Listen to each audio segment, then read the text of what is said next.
फागुन के त्योहार में स्वागत है मेरा हमारे देवादिदेव महादेव संस्कारी माता बेटी पार्वती के साथ होली खेलता है। मेरा कृष्ण कन्हैया राधा रानी के साथ होली खेलता है। होली के सभी आप भी अच्छे कुछ अपने के इष्ट लिए मित्रों के वीडियो साथ होली पूरा खेलिए और अवश्य दिल से देखिए। हर हर महादेव, आपकी बहुत सभी ध्यान कामना लगाकर पूर्ण हो। सुनिए। ओम नमः शिवाय। हर हर महादेव, हर हर महादेव। एक बेलपत्री ओम नमः शिवाय, शिवाय शिवाय नमः। और उस बेलपत्री में एक चंदन की बिंदी और एक अक्षत का दाना मात्र रखकर भी अगर शिवालय पर चढ़ा दी जाती है, एक बेलपत्री, एक चंदन का बिंदी और चंदन फिर निवेदन करेंगे। आज के जमाने में तुम लोग सब घिसा घिसाया पड़ा पड़ाया डब्बी का सामान ले लेकर, वो नहीं, चंदन की मुठिया रखो, थोड़ा कई सा भी विशेष घिसो, उपाय जरा अवश्य सा भी करें। घिसो, ऐसा मौका उसकी बार एक बार नहीं बिंदी मिलता, चूक और रही मौका। एक चावल का दाना जब हम भगवान देवादिदेव महादेव को समर्पित करते हैं, अपनी कामना कर कर समर्पित करते हैं, तो निश्चितता है कर भगवान उसका फल शीघ्र प्रदान कर देते हैं। भले आपने कुछ करा ना करा, उसका फल तुम्हें मिल जाता है। मोटे मोटे ढूंढ जलाए जाते हैं। ढूंढा की राख तैयार होती है, उसका कालापन जो तैयार होता है उसको उठाकर ले आए भस्म का और विशेष उपाय कपड़े में अवश्य करें। उसको छान होली कर पर यह राख सबसे तैयार विशेष कर उपाय होता है। कोई भी इस 3-4 बार उपाय को छानने करने के से ना बाद छूटे। उस भस्म को दिन 12 बजे से 1 बजे के बीच में शिव जी को समर्पित कर देता है और उस भस्म को उठाकर उसमें घी मिलाकर मस्तक पर तिलक लगाकर चले जाता है। वो जिंदगी में कभी हार नहीं सकता, विजय ही पाकर आता है। उसकी कभी हार नहीं हो सकता, कभी हार नहीं सकता। शिव महापुराण की कथा कहती है वो भस्म विजयता को प्रदान करती है। आपको किसी से नहीं कहना, किसी के हाथ नहीं जोड़ना, केवल वो भस्म का तिलक लगाकर जिससे आपका काम निकालना है उसके सामने पहुंच जाए, आपको सुख का अनुभव हो जाए, कार्य सिद्ध। तो भस्म इतनी प्रबल में वो बल होता है कि भाग्य की रेखा को भस्म बदल देती है। ज्यादा तकलीफ भस्म का तिलक लगाने से आपका भाग्य तक बदल जाता है। तो ये भस्म अवश्य उठा कर लेकर आए होली के दिन। वही भस्म का त्रिपुंड मस्तक पर लगा। भस्म भाग्य की रेखा को बदल देती है। भस्म में वो बल होता है, रेखा को भस्म बदल देती है।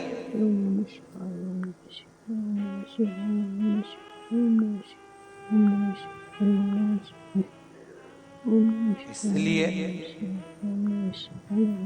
नवरात्रे में माता जी की जब आराधना होती है तो वहां पर भी धूप छूटती है, उसमें भी भस्म एकत्रित होती है। उस भस्म को भी लोग पाते हैं। शिव मंदिर जाते हैं, वहां की भी भस्म लोग पाते हैं। दत्त मंदिर जाते हैं, वहां की भी भस्म लोग पाते हैं। गुरु गोरखनाथ जी का दर्शन करने के लिए गोरखपुर जाते हैं, वहां की भी भस्म लोग पाते हैं। संत, साधु, सन्यासी, तपस्वी, साधक जहां तप करते हैं वहां पर धूपाड़ा लगता है, वहां की भी भस्म लोग पाते हैं। वहां की भी भस्म लोग पाते हैं।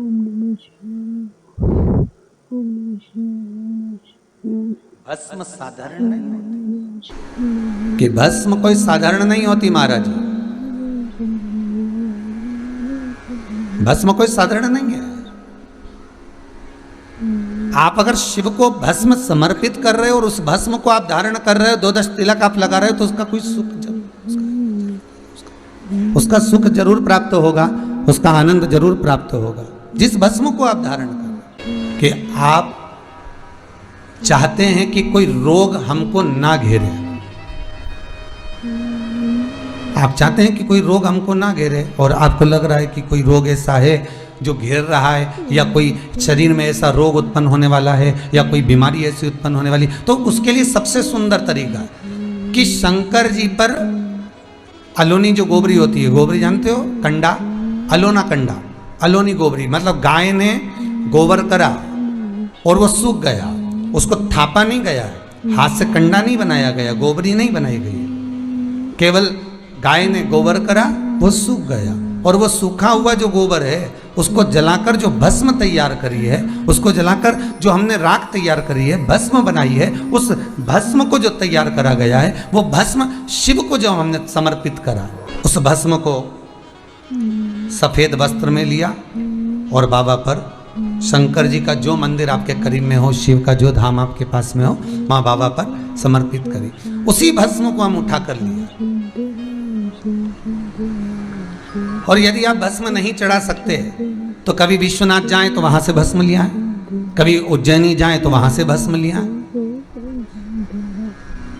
उस भस्म को हम यदि अपने नाभि से वक्ष स्थल के मध्य में त्रिपुंड लगा लेते हैं, महीने में एक बार भी त्रिपुंड अपने वक्ष स्थल के नजदीक में नाभि से ऊपर अगर लगा लेते हैं, तो ऐसा कोई बड़ा रोग आपकी जिंदगी में प्रवेश कर ही नहीं सकता। इस शरीर के अंदर, इस शरीर के अंदर भस्म में जो सुख है, भस्म का जो आनंद है, भस्म का जो रस तत्व है, उसको समझिए।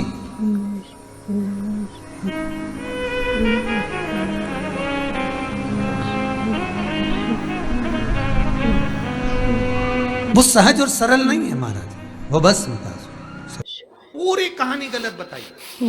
अगर दुनिया के लोग सही कहानी बताते तो भतीजा और बुआ का संबंध खराब नहीं होता। कहानी गलत थी ना। लोगों ने कहा, हिरण्यकशिपु ने अपनी बहन से कहा, बहन तू अपने भतीजे को गोदी में रख कर बैठ जा और चादर ओढ़ कर बैठ जाना, तू बच जाएगी, तेरा भतीजा जल जाएगा। तो बुआ भतीजे को जलाने के लिए गोदी में लेकर बैठी। बोलो सही है कि गलत है? लोगों ने कहानी गलत बताई। होलिका, लोगों ने कहा उसने अपने भतीजे को जलाया। पहले तो होलिका का नाम तो निकालो कि होलिका का नाम क्या है। कथा वालों ने कह दिया हिरण्यकशिपु की बहन थी होलिका, वो अपने भतीजी प्रहलाद को गोदी में लेकर बैठ गई। वो प्रहलाद को हाथी के पांव के नीचे डाला, खोलते तेल में डाला, अग्नि में डाला, इसमें डाला, उसमें डाला, नहीं मरा। आखिरी में अपनी बहन से कहा होलिका तो अपने भतीजे को गोदी में लेकर बैठ जा। पहले उस होलिका का असली नाम तो लाओ, जिस होलिका का नाम विष्णु पुराण में डूंडा लिखा है। क्या नाम लिखा है? डूंडा। होलिका का असली नाम लिखा है विष्णु पुराण में डूंडा। इसलिए आज भी होली में लकड़ी नहीं जलाई जाती, मोटे मोटे डूंड जलाए जाते हैं, क्योंकि उसका नाम डूंडा है। और डूंडा बैठी अग्नि में, भतीजे को गोदी में लेकर बैठ गई। उसके पास में एक ब्रह्मा जी की चादर थी, जिसको ओढ़ कर बैठ जाती थी तो आगी में जल नहीं सकती थी। डूंडा ने देखा चारों तरफ से आगी लग गई, मेरा भतीजा जल जाएगा। तो बुआ को लगा मेरा भतीजा जल जाएगा। बुआ वो होती है जो दुआ देती है, बुआ कभी बद्दुआ नहीं देती। और डूंडा ने अपनी चादर को उतारा, आगी चारों तरफ से लग गई। बुआ को लगा मेरा भतीजा जल जाएगा, तो अपनी चादर उतार कर अपने भतीजे पे डाल दी और बुआ खुद जल गई, पर अपने भतीजे को नहीं जलने दिया। ये कथा है, पर लोगों ने उसको पूरी पलट दिया, पूरा पलट दिया। बुआ कब जलाई अपने भतीजे को? आप में से इतनी सारी बुआ बैठी हैं, कभी अपने भतीजे को अपशब्द कहा? कभी अपने भतीजे को श्राप दिया? कभी अपने भतीजे को बद्दुआ दी? नहीं। जब भी बोलती हो मेरा भतीजा खूब फले फूले, भगवान कृपा करे मेरे भाई जैसा नाम कमाए, मेरा भैया कितना नाम कमाता वैसा मेरा भतीजा नाम कमाए। शिवालयों में शंकर जी शिव मंदिर के अंदर चंदन का जल 1 लोटा अवश्य चढ़ाएं, महादेव की होली अवश्य मनाएं। थोड़ी सी भस्म यदि आपके पास में है, भस्म से मतलब होता है अलोना गोबर। अलोना गोबर जानना है आपने? यहाँ क्या बोलते हैं उसको? एक होता है गाय का गोबर जिसको हाथ से थापते, थापा कंडा बन गया, वो नहीं। अलोनी गोबरी, गाय ने पौटा करा, वो सूख गया, उसको उठाया, जलाया, उसकी भस्म तैयार करी। वो भस्म शिवजी पे समर्पित होने वाली वो भस्म उस मिट्टी के अंदर डाली जाए। अलोनी गोबरी की जो भस्म होती है, गाय जो पोटा करती है, और वो गाय का जो गोबर होता है वो सूख जाता है। सूखने के बाद जो उसकी भस्म होती है, वो भस्म बड़ी काम की होती है। उसको जब जलाते हैं और जलाकर उसकी भस्म बनाते हैं तो वो बड़ी काम की रहती है, बहुत काम। हम तो यहां तक कहेंगे जिस नारी के बच्चादानी के अंदर अगर गर्भ में गांठ हो गई है या बच्चादानी के अंतर्गत कोई भी परेशानी उसके जीवन में आ गई है कि डॉक्टर बोल रहा है कि आपकी ये ऑपरेशन कराना ही पड़ेगा, तो हम इस निवेदन को जरूर करना चाहेंगे कि प्रयास करिएगा। देसी गाय जब गोबर करे, पोटा करे और वो सूख जाए, वो सूखा हुआ जो गोबर का पोटा रहे सूखा हुआ, उसको जलाकर उसकी भस्म तैयार कर कर देवाधिदेव महादेव को समर्पित कर कर उसको उठाकर डिब्बी में रख लीजिए। एक डब्बी में उसको रख लो और उस भस्म को 7 दिन तक लगातार थोड़ा थोड़ा सा उस भस्म को अपने उदर पर त्रिपुंड का भाव, उस भस्म से त्रिपुंड का भाव कि मेरा महादेव मेरे गर्भ की रक्षा करेगा, त्रिपुंड का भाव, और उसी भस्म को मुख में थोड़ा सा लेकर देवाधिदेव महादेव के चढ़े हुए जल का आचमन करिए। जो गर्भाशय में जो भी तकलीफ होगी मेरा देवाधिदेव महादेव उसको अच्छा करे। गर्भस्थ तकलीफ, गर्भ में अगर आपके गर्भाशय में अगर कोई तकलीफ है तो वो गाय के गोबर की, देसी गाय के गोबर की भस्म हमारे जीवन को सुख दे रही। और भी अच्छे से समझ मान लो आप त्रिपुंड का भाव भी नहीं रख सकते, उदर के ऊपर त्रिपुंड भी नहीं बना सकते, तो केवल भस्म को लेपन ही आप गर्भाशय पर अगर करेंगे तो बाबा उस पर भी कृपा करता है। ऐसा नहीं, शिव तत्व है। 3 जगह पर भस्म को जरूर लगाएं। भगवान विष्णु देव ऋषि नारद से कह रहे हैं 3 जगह। पहला मस्तक, भुकुटियों के बीच में आज्ञा चक्र होता है, यहां पर जब भस्म का तिलक लगाया जाता है तो व्यक्ति कभी धोखा नहीं खा सकता, कभी भटक नहीं सकता, मार्ग निश्चित कर लेता है। आज्ञा चक्र, गले के नीचे जो खड्डा होता है उस जगह पर विशुद्धि चक्र होता है। शिव महापुराण की कथा करिए, यहां विशुद्धि चक्र है। शरीर को फाड़ोगे तो कोई चक्र नहीं मिलना, पर केंद्र बिंदु विशुद्धि चक्र का होता है। यहां पर जो भस्म लगाई जाती है, अगर मान लो हमें कोई औषधि की जगह विष भी दे दे तो वो अमृत बन जाता है। तो यहां विशुद्धि चक्र, जहां भस्म लगे। तीसरा, वक्षस्थल, जहां पर अनाहत चक्र होता है। ये चक्र कैसा चक्र है? अगर कोई व्यक्ति आपसे नफरत करता है, कोई व्यक्ति आपके लिए अपशब्द कहता है, कोई व्यक्ति आपसे नफरत करता है, अनाहत चक्र पर त्रिपुंड लगाकर, अनाहत चक्र पर भस्म रमाकर अगर आप उससे 2 या 3 बार मिल लीजिए, कितना भी विरोधी होगा वो आपके पक्ष में आ जाएगा। अनाहत चक्र 3 चक्र हैं, आज्ञा चक्र, विशुद्धि चक्र, अनाहत चक्र।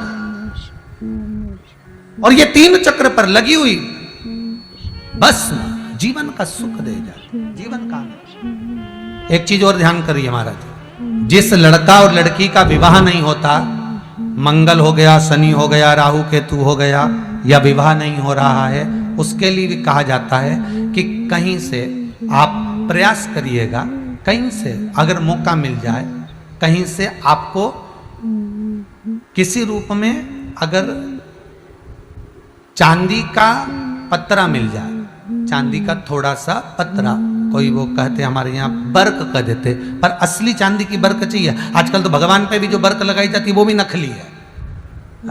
असली चांदी की बर्क, उसको जलाकर उसकी जो भस्म तैयार करी जाती है, चांदी भस्म जो तैयार करी जाती है, उस भस्म से लड़का हो लड़की हो जिसका विवाह नहीं हो रहा हो, उसके हाथ में वो भस्म लगवाकर और बीच में हल्दी की एक बिंदी लगाकर शंकर के शिवलिंग का लेपन करा दिया जाए महाराज। उसका लेपन करा दीजिए, 3 से 3.5 महीना रुकिए, 3.5 महीने के अंदर उसका विवाह संबंध पक्का हो जाएगा। भले मंगल हो, राहु हो, केतु हो, शनि हो, कुछ उस भस्म का ये प्रमाण।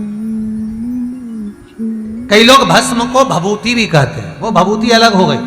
वो भभूति हो गई जादू टोना वाली भभूति है ये, तो वो भभूति अलग हो गई, उसका कोई यहाँ वो उसका प्रमाण एक अलग, परंतु यहाँ भस्म का प्रमाण, यहाँ भभूति का प्रमाण शिव कथा में नहीं है, क्योंकि शिव रोग से मुक्ति देते हैं, तो रोग निवारण का एक तरीका है भस्म को धारण करना। भगवान विष्णु कह रहे हैं देव ऋषि नारद, ये भस्म तुम्हारे जीवन को सुख दे जाएगी। होली में गया, शरीर में बहुत बड़ा रोग हो गया, छूटने को तैयार नहीं है, बड़े बड़े इलाज करवा लिए, बहुत दिखा लिया, बहुत सब दूर इलाज करवाया, सब दूर दिखाया, पर मिटने को तैयार नहीं है, तो फिर अबीर का प्रयोग,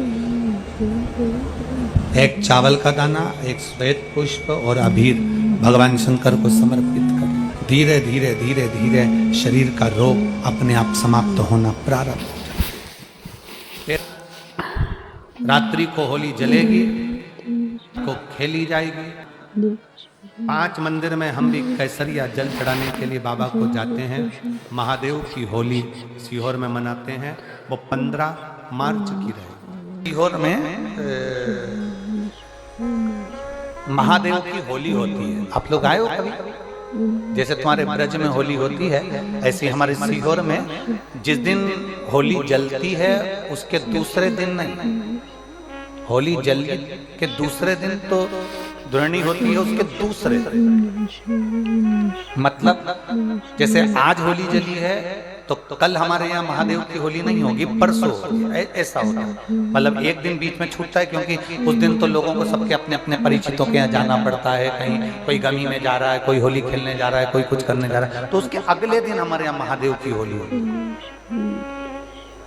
मैं सबसे निवेदन करूंगा, कभी मौका लगे तो हम सूचना देंगे आपको, सीहोर की कथा में बोलेंगे, तो कभी मौका लगे तो एक बार महादेव की होली खेलने के लिए आप सीहोर, कभी मौका लगे, तुम ब्रज की होली तो बहुत खेले होगे, एक बार महादेव की होली खेलने सीहोर आओ। हमारा कुबेरेश्वर बाबा भी होली खेलता है, ऐसा रंग में रंगता है कि वो फिर रंग कभी छूटता ही नहीं। एक ही दिन करते हैं वहां, बस एक तो कभी अपने स्वभाव को नहीं बदलना। हम भी उसमें रहते हैं, पूरी होली में आपके साथ में गुलाल खेलने के, हम भी साथ तुम्हारे साथ साथ चलते, क्योंकि हम 5 महादेव के साथ होली खेलने के लिए उस दिन निकलते हैं। 5 महादेव, उस दिन हमारा नियम रहता है 5 महादेव के मंदिर जाना है, उनके साथ रंग खेल कर आना। 5 महादेव के साथ जो रंग खेला वो जिंदगी में पंचम इंद्री हो, चाहे वो कर्म इंद्री हो, चाहे वो ज्ञान इंद्री हो, चाहे वो मन रूपी इंद्री हो, ये सब भगवान के रंग में रंगी रहे, इसलिए हम 5 महादेव के साथ होली खेलने के लिए उस दिन निकलते हैं।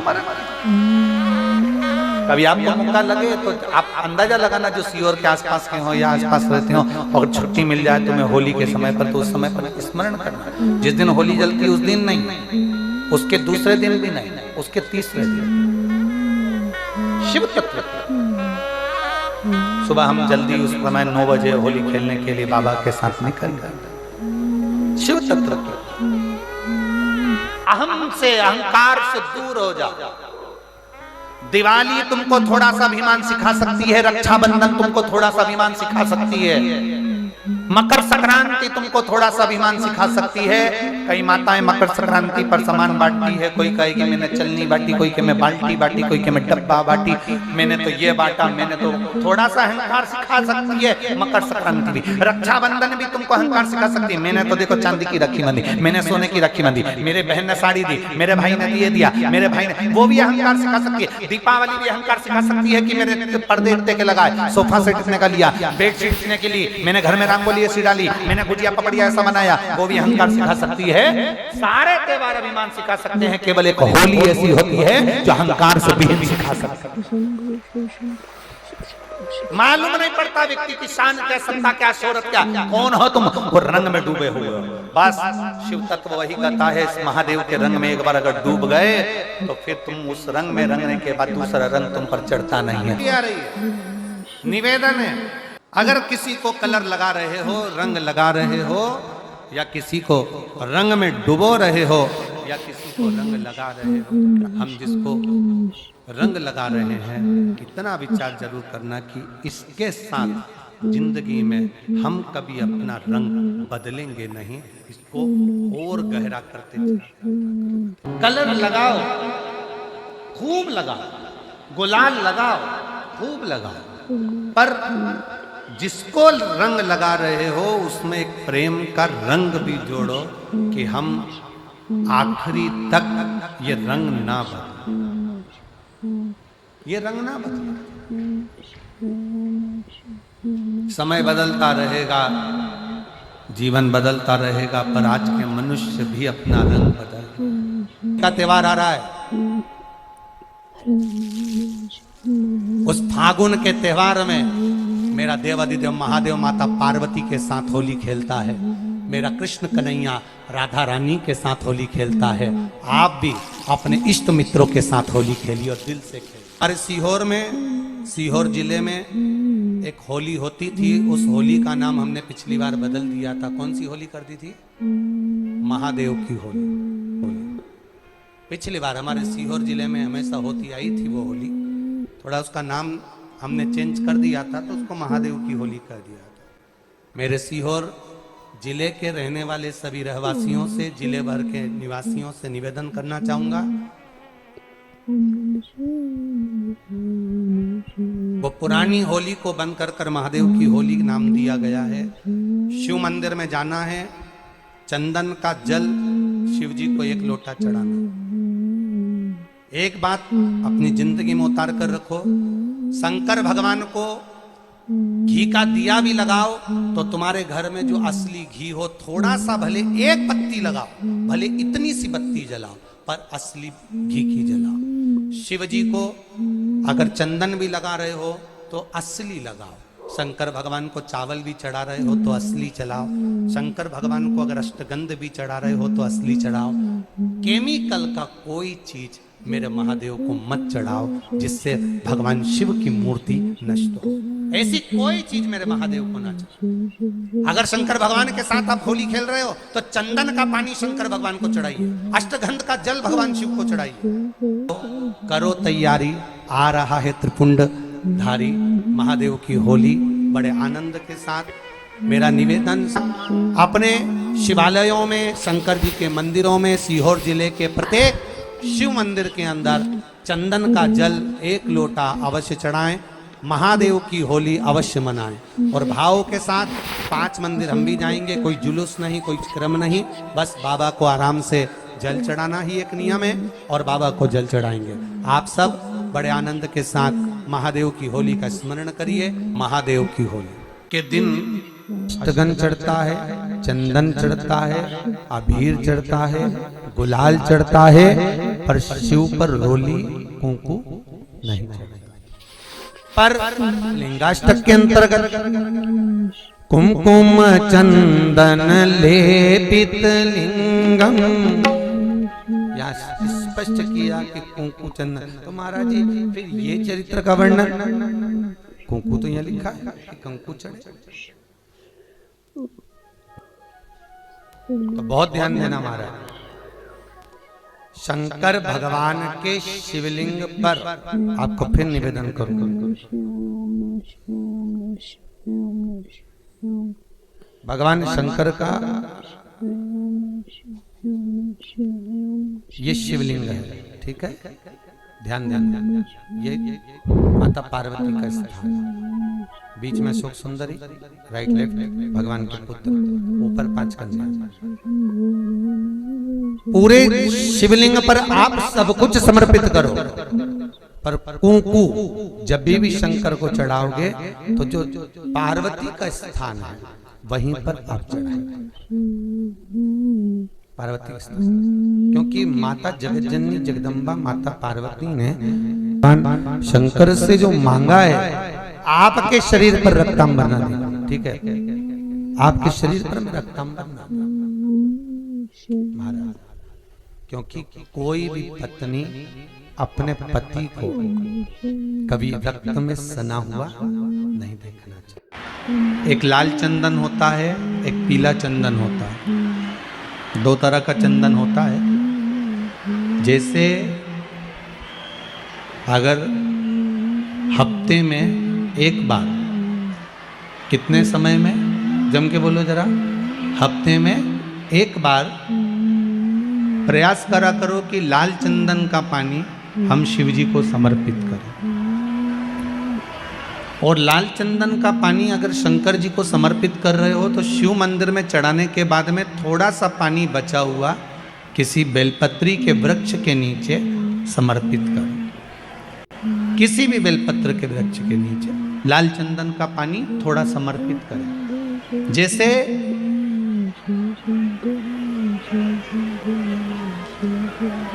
अगर बच्चों का विवाह नहीं होता है, शादी नहीं होती है, तो अपन लोग क्या करते हैं कि भाई एक बेलपत्री का जो पत्ता होता है उस पत्ते के बीच वाली जो पत्ती होती है उस पत्ती पर अपन केसर को घिसकर, केसर को घोलकर उस पत्ती पर अपन केसर का तिलक लगा देते हैं। और केसर का तिलक लगाकर जिसका विवाह नहीं होता उसकी ये बीच वाली उंगली पर ये बीच वाली पत्ती को अंगूठे से टच कर कर उसको रख देते हैं। उसका नाम और गोत्र बोलकर उस पत्ती को शंकर भगवान पर किसी भी प्रदोष के दिन शिव जी को समर्पित कर देते हैं। बस इतना याद रखें कि इस पत्ती का जो मुख है वो जलाधारी की ओर होना चाहिए जब हम चढ़ाएं उस समय पर। केसर का तिलक लगाकर अंगूठे से उसको टच कर कर नाम गोत्र बोलकर जिसका विवाह नहीं हो रहा है, शादी नहीं हो रही है, शिव जी को उसे चढ़ा दो किसी भी प्रदोष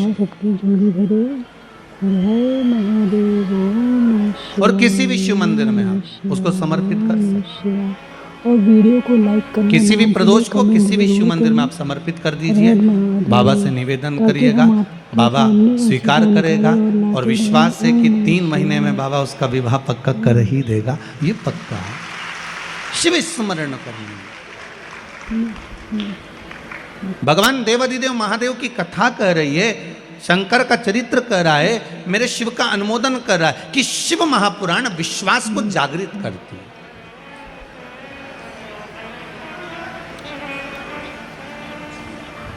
शिव महापुराण विश्वास को जागृत करने का कार्य करते हैं। और जब विश्वास की जागृतता हो